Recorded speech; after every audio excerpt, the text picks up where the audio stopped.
Jornal da Cidade. Destaques dessa edição. E aí, doutor? A mialgia parestésica resulta em dormência ou em dores na coxa das pessoas acometidas pelo problema. E para falar sobre o assunto, o médico ortopedista Dr. Lúcio Mauro Trevisan conversa agora com o Jornal da Cidade. Bom dia, Dr. Lúcio Mauro. Bom dia, Sandro. Bom dia, ouvintes. Estamos aí mais uma vez. Seja bem-vindo novamente ao programa. E essa expressão realmente mialgia parestésica é uma expressão que não é muito popular, né, doutor? Exatamente, Sandro. Ela é pouco conhecida até no meio médico, né? Então, quem trata esses casos, né, que tem mais afinidade com esse termo. E o que é esse termo? Mialgia parestésica. Mialgia.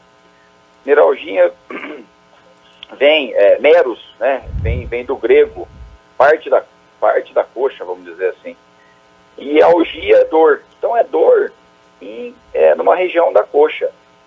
Que causa o quê? Causa uma dormência. Essa parestésica quer dizer que é uma dormência. Por quê? Porque ele acomete um nervo, que é um nervo sensitivo, que vem lá da coluna, da região de L3, L2, L3, que é da região lombar, né?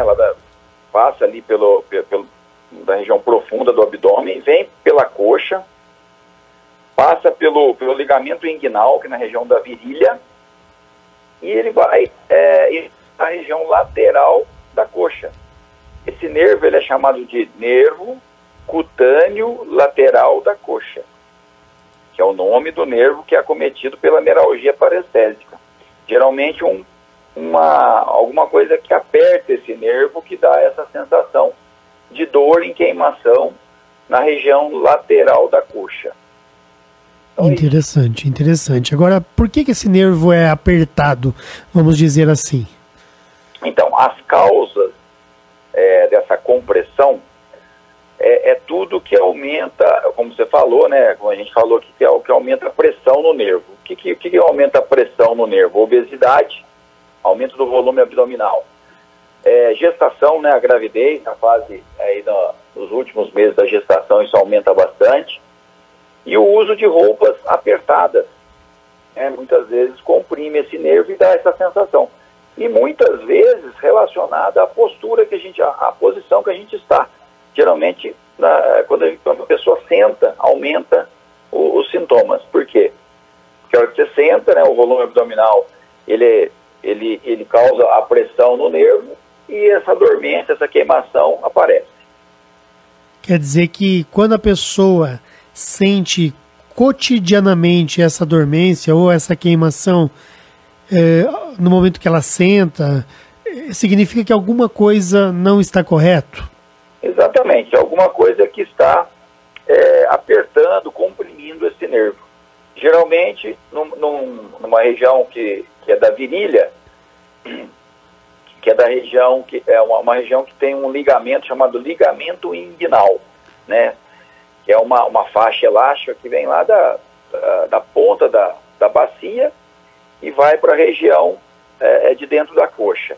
Esse ligamento, ele faz parte de uma região anatômica muito importante para nós médicos, né? E ele pode comprimir esse nervo, né? Ele pode estar associado a essa compressão também. E a pessoa que fica em pé todo dia, os sintomas, eles podem até piorar? Então, geralmente, Sandro, é quando a pessoa se senta, mas nada impede dessa pessoa estar em pé e ter essa sensação. Principalmente se ela for obesa, né, doutor? Exatamente. Como a gente disse aqui, tem a ver com o aumento do volume abdominal. Então, esse aumento do volume abdominal causa uma compressão mecânica no nervo e essa compressão causa essa sensação de queimação, essa sensação de dormência e dor na região lateral da coxa, a região de fora da coxa.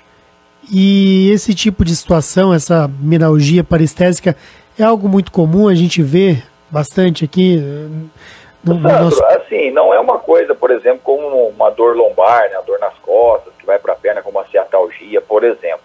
Mas existe bastante relatos, sim, de pessoas que têm essa dormência e muitas vezes demoram a procurar, ou muitas vezes nem procuram, porque assim, é em certas posições que isso é acometido, que esse nervo é acometido.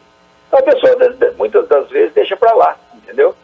E, por exemplo, tem casos que a pessoa ela sente que alguma posição que causa isso, ela evita a posição, então ela acaba não procurando o médico e se queixando aí de uma dor vaga aí, que não é feito o diagnóstico.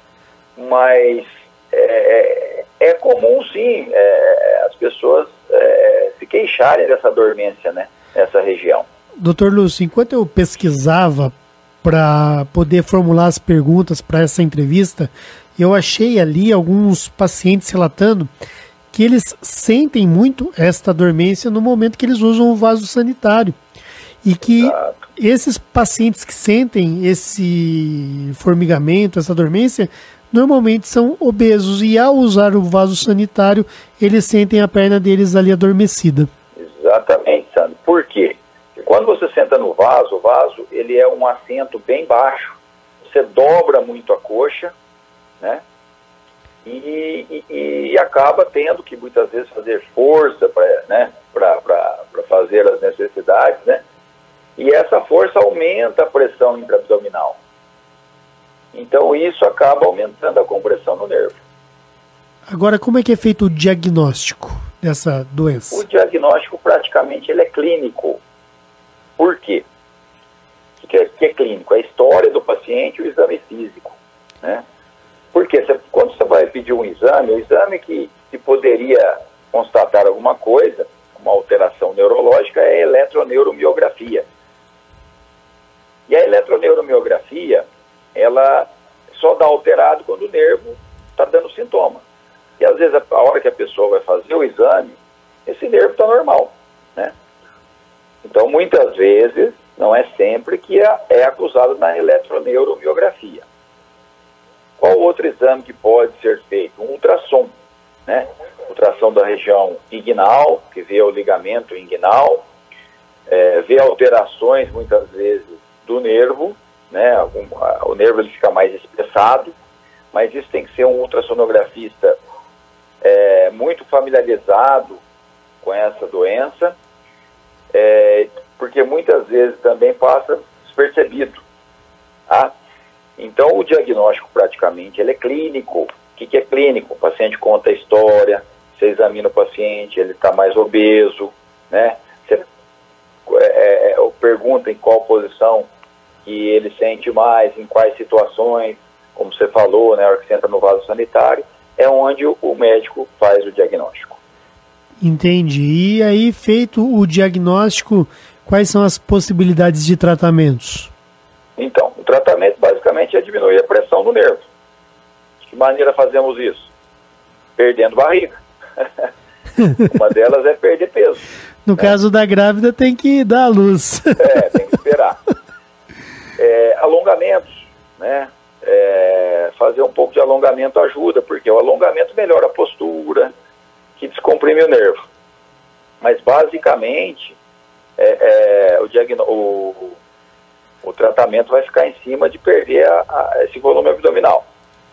Entendi. Alguns casos necessitam de anti-inflamatórios, medicamentos para os nervos, como altas doses de vitamina B, né?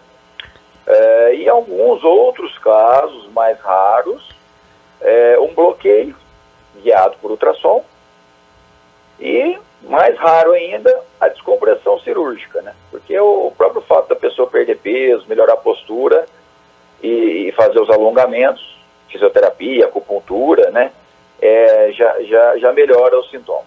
Agora, nesses casos aí que são mais complexos um pouquinho, né, quando às vezes a pessoa se recusa a perder peso e vai alimentando ali a doença, existem alguns riscos se essa situação não for tratada, doutor Lúcio Mauro?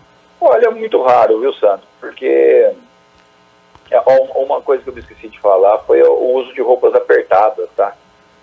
Quem tem esses sintomas usa uma roupa mais leve, um cinto mais larguinho um pouco, né? Mas voltando à sua pergunta, não é um caso que tem grandes complicações, não, mas é um incômodo mesmo que a pessoa fica, né? Porque muitas das vezes a pessoa anda um pouco, já melhora os sintomas. E é um nervo sensitivo, né? Ele é um nervo ali muito específico da região lateral da coxa, então ele não dá grandes alterações a ponto de ter grandes complicações, não.